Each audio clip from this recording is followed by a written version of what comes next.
বিভিন্ন আয়াতে আল্লাহ তাআলা বনী ইসরাইলকে অ্যাড্রেস করেছেন। সাইয়েদনা ইয়াকুব আলাইহিস সালামের সর্বমোট ১২ জন পুত্র সন্তান ছিল। ওনার দ্বিতীয় স্ত্রী রাহিলের গর্ভে জন্ম নেন সাইয়েদনা ইউসুফ আলাইহিস সালাম এবং ইউসুফ আলাইহিস সালামের ছোট ভাই বেনিয়ামিন। এ দুজন ছাড়া বাকি সব সন্তানেরা অন্যান্য স্ত্রীদের গর্ভজাত সন্তান।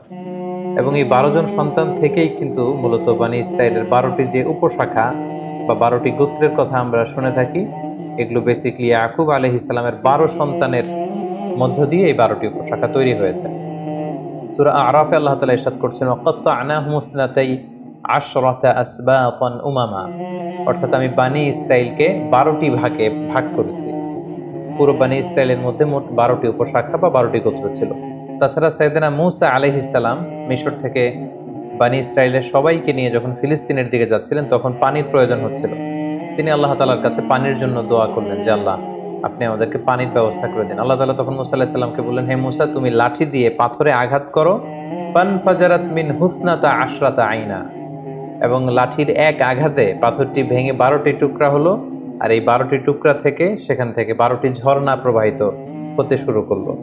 এবং কদ আলিমা কুল্লু উনাসিম মাশরাবাহুম, আল্লাহ তাআলা বললেন প্রতিটি গোত্র, বনী ইসরাইলের যে ১২টি গোত্র আছে, প্রতিটি গোত্র কে কোন পানির ফোয়ারা থেকে পানি পান করবে সেটা সেটেল করে দেয়া হলো, এবং সেখান থেকে ১২টি গোত্র পানি সংগ্রহ করতে লাগলো।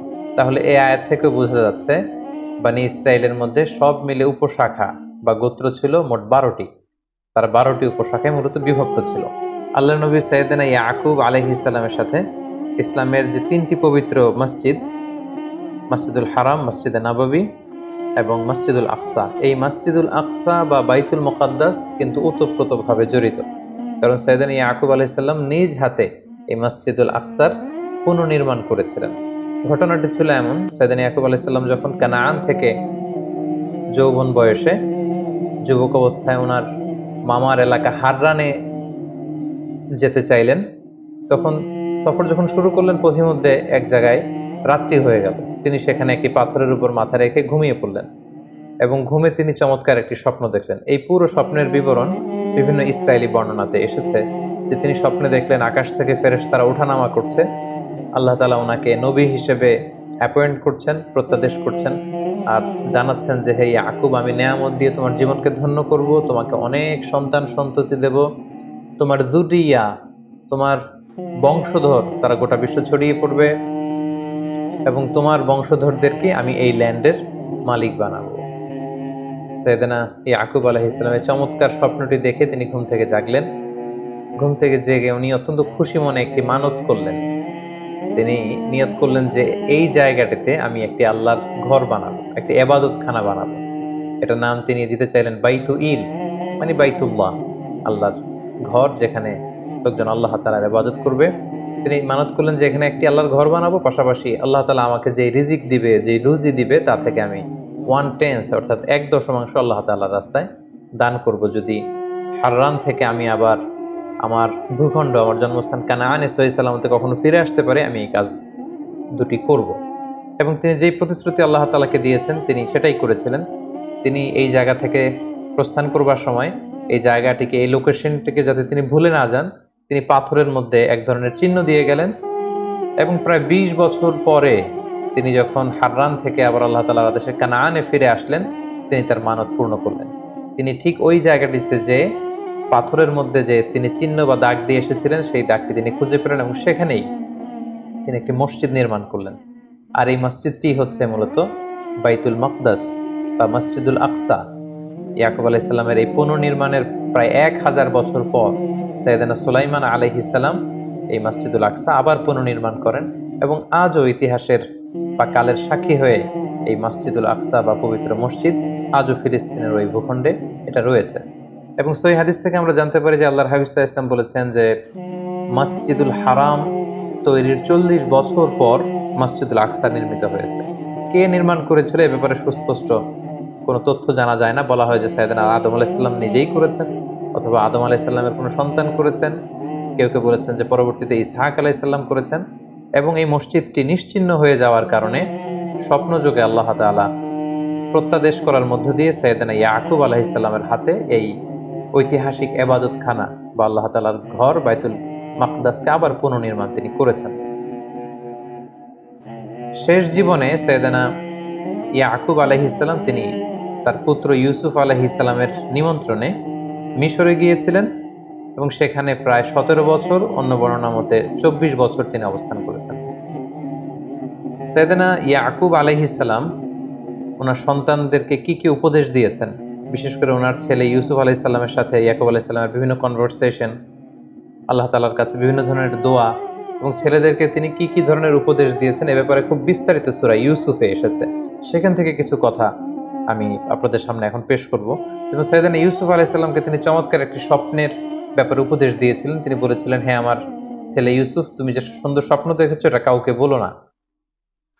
قال يا بني لا تقصص رؤياك على إخوتك فيكيدوا لك كيدا إن الشيطان للإنسان عدو مبين।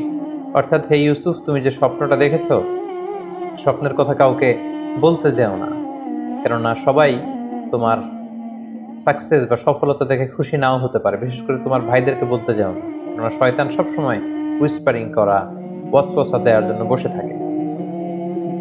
তাছাড়া সূরা ইউসুফে আমরা সৈয়দনা ইয়াকুব আলাইহিস সালামের চমৎকার ধৈর্যের কিছু নমুনা দেখতে পাই। আমরা সেখানে দেখেছি যে ওনার প্রাণপ্রিয় পুত্র ইউসুফ আলাইহিস সালামকে যখন ওনার থেকে সরিয়ে নেওয়া হলো, বিচ্ছিন্ন করে দেয়া হলো, এবং তিনি ইউসুফ আলাইহিস সালামের জন্য কাঁদতে কাঁদতে অস্থির হয়ে পড়লেন, কিন্তু ওই কঠিন মুহূর্তেও কিন্তু তিনি ধৈর্যহারা হয়ে যান। তিনি অত্যন্ত ধৈর্যশীল ছিলেন এবং ওনার বিখ্যাত কথা যে ফাসবরুন জামিল, আমি উত্তম ধৈর্য ধারণ করলাম, এই কথাটি কিন্তু সরাসরি আল্লাহ তাআলা কালামুল্লাহ মাজিদে কোট করেছেন।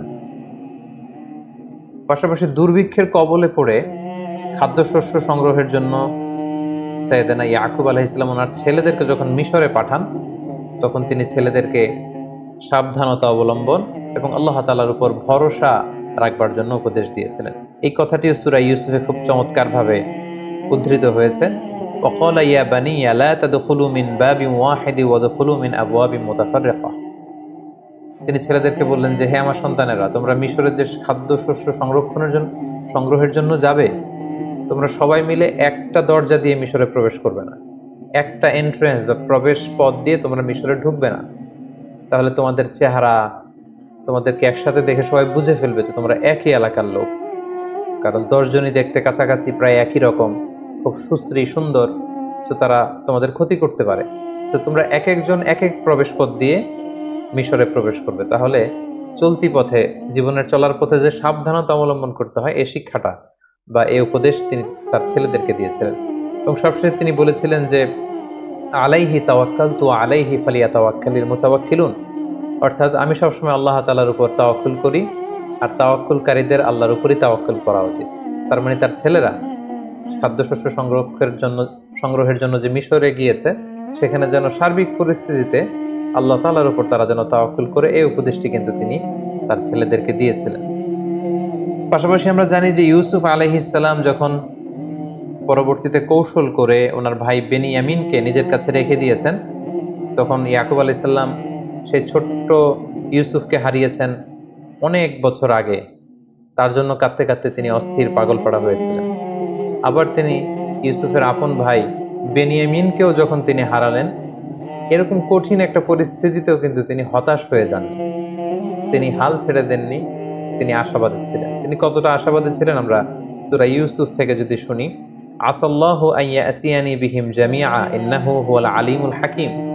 অর্থাৎ তিনি বলেছেন, আমি আশাবাদী, আমি এই আশা রাখি যে আল্লাহ তাআলা তাদের সবাইকে আমার কাছে ফিরিয়ে দিবেন। ইউসুফকেও তিনি আমার হাতে, আমার কোলে ফিরিয়ে দিবেন, আমার ছেলে বানিয়ামিনকেও ফিরিয়ে দিবেন। আমি আল্লাহ তাআলার উপর ভরসা রাখি, আশা রাখি, আমি আশাবাদী, আমি অপটিমিস্টিক, আমি এখনো আশাহত হইনি, আমি এখনো হাল ছেড়ে দিইনি।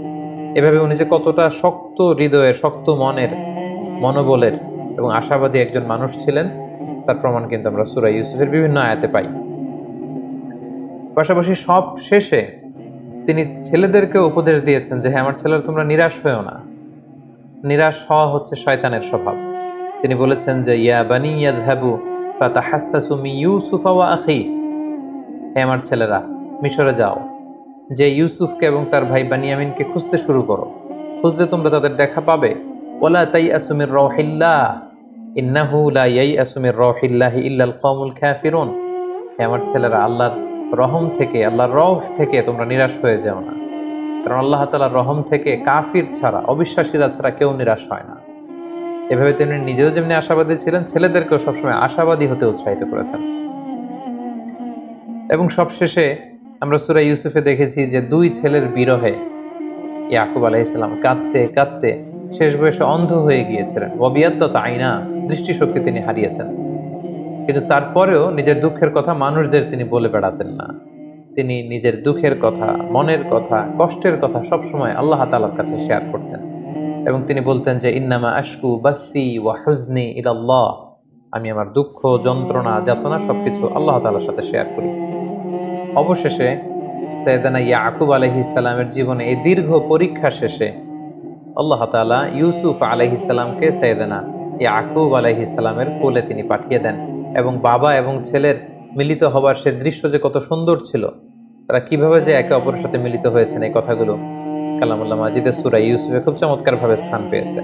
এবং সপরিবারে সাইয়েদানা ইউসুফ আলাইহিস সালাম, ইয়াকুব আলাইহিস সালাম এবং ওনার বংশের সবাইকে তিনি ইজিপ্টে ইনভাইট করেছেন। এবং পুরো ফ্যামিলি একসাথে তারা ইজিপ্টে ওনাদের happy reunion of the family, পুরো ফ্যামিলি মেম্বার্স তারা সবাই একে অপরের সাথে মিলিত হয়েছেন। এবং খুব চমৎকার একটি এন্ডিং এর মধ্যে দিয়ে সূরা ইউসুফে সাইয়েদানা ইয়াকুব আলাইহিস সালামের জীবনের শেষ দিকে কি কি ঘটেছিল এই ব্যাপারটিও চমৎকারভাবে উল্লেখিত হয়েছে। সম্মানিত সুধী, সাইয়েদানা ইয়াকুব আলাইহিস সালাম সবসময় তাওহীদের দাওয়াত দিয়েছেন। কানাআনে বিস্তৃত কানাআন অঞ্চলে তিনি তাওহীদের দাওয়াত দিয়েছেন। ছেলে মেয়েদের সবাইকে, যেহেতু উনি হচ্ছেন ইসরাইল, ওনার উপাধি ইসরাইল, আর ওনার বংশধরদের নাম হচ্ছে বনি ইসরাইল। এবং আমরা জেনেছি ইতিমধ্যে যে ওনার 12 জন সন্তান ছিল, তাদের অনেক সন্তান, সন্ততি, নাতি নাতনি, বিশাল একটি গোষ্ঠীর তিনি জনক ছিলেন। ফলে তাদের সবাইকে তিনি তাওহীদের, রিসালাতের এবং আখিরাতের দাওয়াত দিয়েছেন। তাওহীদের শিক্ষা, রিসালাতের শিক্ষা, আখিরাতের শিক্ষা কিন্তু ছেলে মেয়ে এবং পুরো বংশধরদের সবার মাঝে তিনি রোপণ করে দেওয়ার চেষ্টা করেছেন। এবং সাইয়েদানা ইয়াকুব আলাইহিস সালাম ইন্তেকালের আগে তার 12 ছেলেকে এবং পুরো বংশধরদের সবাইকে একসাথে বসিয়ে তিনি কমিটমেন্ট নিয়েছেন, প্রমিস করিয়েছেন যে তোমরা বলো আমার ইন্তেকালের পরে তোমরা কার ইবাদত করবে। আমার জীবদ্দশায় তোমরা যেমনি এক আল্লাহ তাআলার ইবাদত করো, আল্লাহ ছাড়া কারো সামনে মাথা নত করো না, আমি চলে যাওয়ার পরেও কি তোমরা সে আল্লাহর ইবাদত করবে? আমাকে কথা দাও, আমাকে ওয়াদা করো। এবং এই কথাটি আল্লাহ তাআলা সূরাতুল বাকারার 133 নম্বর আয়াতে চমৎকারভাবে বলেছিলেন যে ইদ ক্বালা লিবানিহি মা তা'বুদুনা মিন বা'দি। হে নবী, স্মরণ করুন সে সময়ের কথা যখন ইয়াকুব তার ছেলেদেরকে জিজ্ঞেস করলো যে মা তা'বুদুনা মিন বা'দি, আমার ইন্তেকালের পরে তোমরা কার ইবাদত করবে? ক্বালু না'বুদু ইলাহাকা ওয়া ইলাহা আবাইকা ইব্রাহিমা ওয়া ইসমাঈলা ওয়া ইসহাকা ইলাহা ওয়াহিদা ওয়া নাহনু লাহু মুসলিমুন।